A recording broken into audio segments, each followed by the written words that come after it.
Recueil des mémoires de Raokan Fado. C'est à Point de Sable que se sont rencontrés Tilia Cordata, une gnomette prêtresse débutante de Sarenrae, Srendil Sinderion, un fougueux demi-elfe du village, Kurokaze, un mystérieux sylphe venu du nord, et Rain, un rôdeur demi-elfe qui revenait dans sa cité natale. Ce groupe, réuni lors de l'inauguration de la cathédrale, a défendu Point de Sable d'un assaut gobelin. Lors de cette bataille, ils font la rencontre d'Aldern Gonrenard, un noble de la région qui semble s'intéresser au groupe.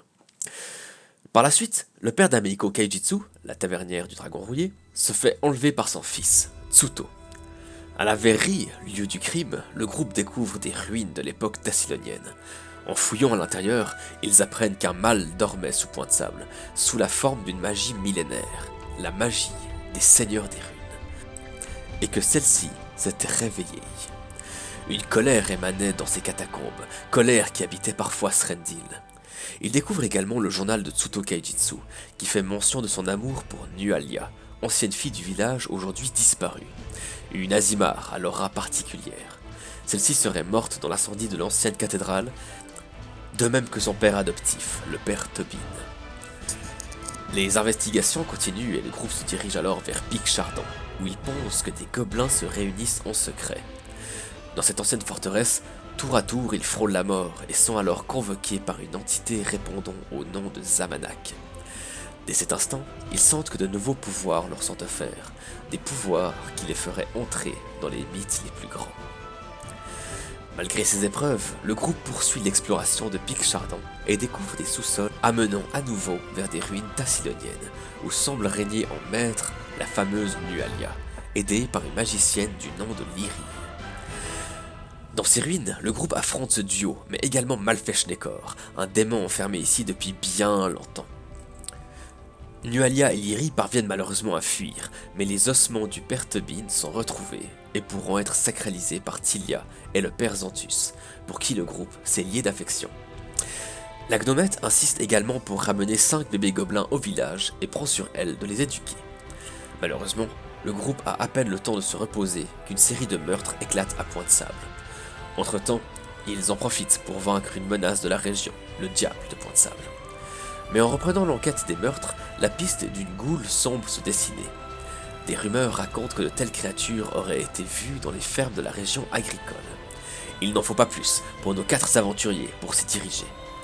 Juste avant cela, Raid, de par son lien avec Erastil, se lie avec un compagnon animal, un faucon du nom de Mistral. En chemin, en direction des fermes, ils font une rencontre qui semble être improvisée par le destin le plus funeste.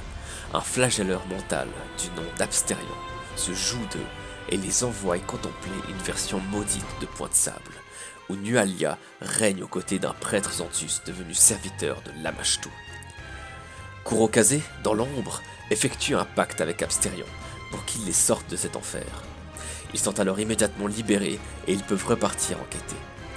Ils vont interroger une personne souffrant d'une morsure de goule au sanatorium de Abe.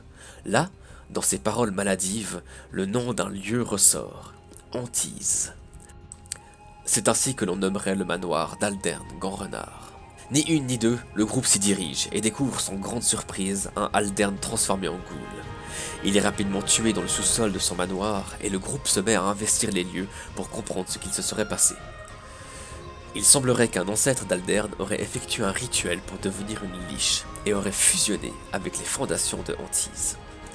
Aldern, ayant perdu sa femme récemment, aurait appris par un groupe nommé les Frères des Sept que sa demeure renfermerait le pouvoir de ramener sa femme à la vie.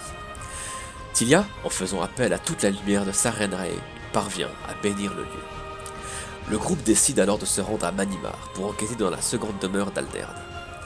Lors de ce trajet en bateau, le groupe apprend que celui-ci transporte un objet de grande valeur, un orbe élémentaire. Kuro le dérobe car on peut y voir le visage de différentes personnes, dont le visage d'une sylphe. Kuro est alors persuadé qu'il s'agit de sa sœur. Ces personnes seraient des messagers élémentaires, cela soulevant encore plus de questions que de réponses.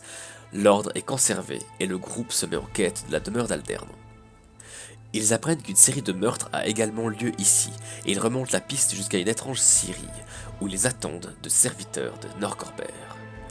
D'étranges rituels seraient liés à ces massacres, et même de hautes autorités de la ville, dont le juge Ransfer, y seraient mêlés. En trouvant des messages, ils comprennent que le quartier général de ses frères des Sept se trouverait dans la tour de l'horloge de Manimar. Ils escaladent péniblement la structure, et une fois arrivés en haut, affrontent la maîtresse du groupuscule, une Lamille du nom de Xanesha.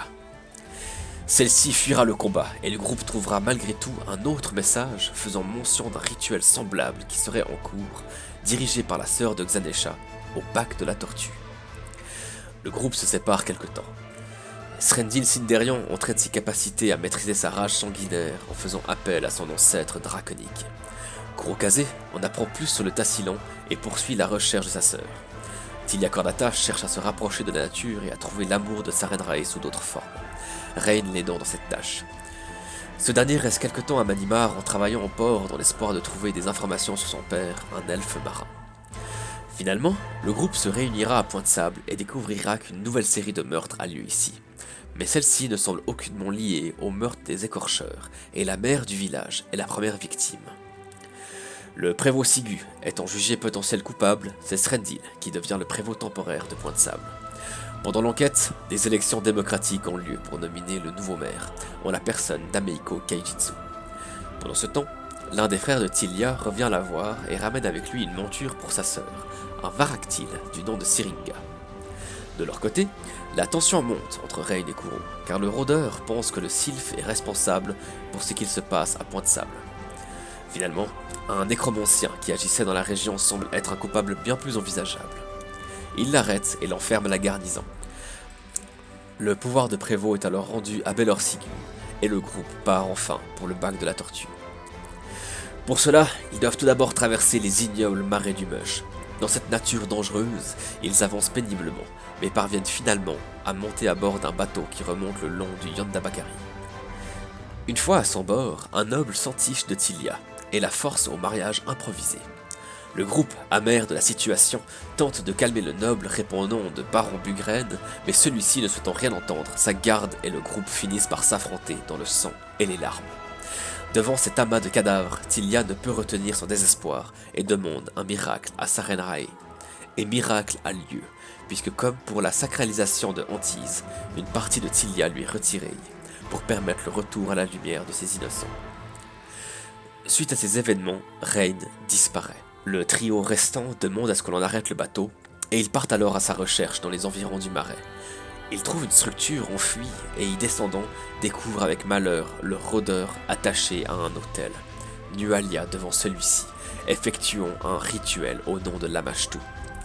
Un affrontement désespéré a lieu, mais Rain et Nualia disparaissent sous leurs yeux, après que leur ami ait reçu un coup de couteau au travers de la gorge. C'est dans la tristesse et les larmes que le groupe retourne au bateau, alors que le temps semble leur jouer quelques mauvais tours. Puis la nuit et le jour, durant quelques instants, se superposent sans logique apparente.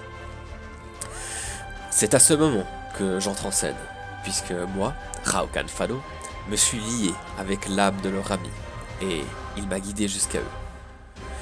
Je leur explique que je suis barde itinérant, et que je possède ce lien très particulier avec la mort. Forcément, ils ne me font pas confiance, mais me permettent de les suivre. Pour tenter de les convaincre, je leur montre le fantôme de leur ami que je me suis permis de renommer le jeune borgne en référence à Erastil. Je suis investi des sentiments de cet être et ma tâche est à présent la suivante. Aider ce groupe plus que toute autre chose, je dois leur venir en aide. Le bateau repart et nous réfléchissons à où pourrait se trouver leur ami, car il refuse de comprendre qu'il est mort. Ou peut-être que je me refuse à comprendre qu'il est en vie. Allez savoir. Mais des ruines tassiloniennes nous attirent, car Nualia s'intéressait particulièrement à cette civilisation. Avant de partir pour ce voyage, Kuro s'en va interroger le baron Bugren, et apprend que les annales de la famille Kazé, sa famille, se trouveraient dans les montagnes de pierre. Kuro note cette information qu'il garde pour plus tard. En attendant, nous partons au sud-est du marais, vers la reine engloutie. En chemin, nous rencontrons des Tengu, qui suite à un rituel, nous offrent une étrange fiole qu'il nous faudra utiliser, je cite, lorsque tout espoir aura disparu. Plus loin, nous faisons également la rencontre avec un dragon, qui proposera à Srendil de voler sur son dos. Il nous protégera lors de ce voyage dans les marais. Une fois arrivés à la reine engloutie, nous faisons face à un flagelleur mental qui hantait le lieu. Nous ne pouvons l'affronter directement, mais l'évocation du nom de Zamanak le rend malade, à tel point qu'il finit par en mourir, ouvrant une fracture à travers le temps. Et nous voilà plongés à l'époque du Tassilan, durant laquelle règne la seigneur des runes Sorchen dans cette région du monde. Nous nous retrouvons dans des corps d'esclaves qui ne sont plus les nôtres et nous parvenons à nous défaire de nos liens. Suite à plusieurs péripéties, Kuro décide qu'il ira inspecter le temple de Sorchen. Trouvant qu'il met trop de temps, nous nous inquiétons et nous montons une révolution avec les autres esclaves en déferlant dans la pyramide avant de nous retrouver piégés dans une arène devant une foule en délire. Nous combattons les différents ennemis qui s'opposent à nous, puis nous sommes offerts comme jouets à Sorchen. Ne sachant que faire, nous faisons appel à l'entité du temps qui confia des pouvoirs extraordinaires à mes camarades, Zamanak. Ce faisant, nous regagnons notre époque ainsi que nos corps. Après ce petit détour temporel, nous reprenons la route du bac de la tortue. Une fois sur place, nous apprenons que des ogres font des ravages dans la région, que le bateau casino d'une dénommée Lucretia, qui serait la sœur de Xanesha, aurait coulé récemment. Mais également que les Flèches Noires, groupe de rôdeurs de la région, auraient été massacrés par les familles ogres. En menant l'enquête dans le village, nous comprenons rapidement que des personnes avares auraient été tatouées d'une rune de Siedran pour servir d'alimentation aux rituels qui se dérouleraient dans la région. Nous parvenons à reconquérir le fort Rannik grâce à l'aide des survivants des Flèches Noires et de Chalelu Andosana que le groupe avait déjà rencontré à Point de Sable. Elle devient ainsi la nouvelle chef de cette organisation et renomme le fort Rannik Fort Temros en l'honneur du dernier rôdeur des Flèches Noires resté debout lors de l'extraordinaire bataille avec les ogres. À notre retour, le bac de la tortue est enseveli sous les eaux à cause d'une créature monstrueuse, Noir Maga, qui aurait passé le barrage. Ne pouvant que contempler l'horrible créature, nous restons bouche bée. Mais Tilia fait alors appel encore une fois au miracle Sarenrae et sacrifie une partie d'elle pour renvoyer l'horreur dans son plan d'origine. Suite à quoi, nous prenons le temps d'organiser le village et ses habitants pour qu'ils survivent au mieux, et nous découvrons avec horreur que Tilia ne parvient plus à faire appel à Sarenrae. Après un long débat, nous finissons par utiliser la fiole et Tengu, qui guérit les blessures des habitants, et bien heureusement, renoue le lien entre notre gnomette préférée et sa déesse. Ouf. Nous pouvons ainsi partir en direction de la montagne crochue, où se trouverait Lucretia. Avec l'aide d'un géant rencontré en chemin, répondant au nom de Rasmus, nous escaladons sans peine cette montagne et arrivons au repère des Krieg, une famille ogre, s'étant joint à Lucretia. Devant la difficulté de la tâche, Srendil fait appel à Naruit Lashlichtum, le dragon que nous avions rencontré dans le marais du Mush. Nous effectuons un rituel, y mettant chacun un peu de nous, et contre toute attente, Srendil se voit transformé en dragon. Nous déferlons alors dans ces cavernes, dévastant tout sur notre passage et parvenons jusqu'au trône de Lucretia et d'un géant de pierre du nom de Barl. L'affrontement est ardu, mais nous parvenons à les vaincre et découvrons un message alors que Srendil reprend sa forme de demi-elfe.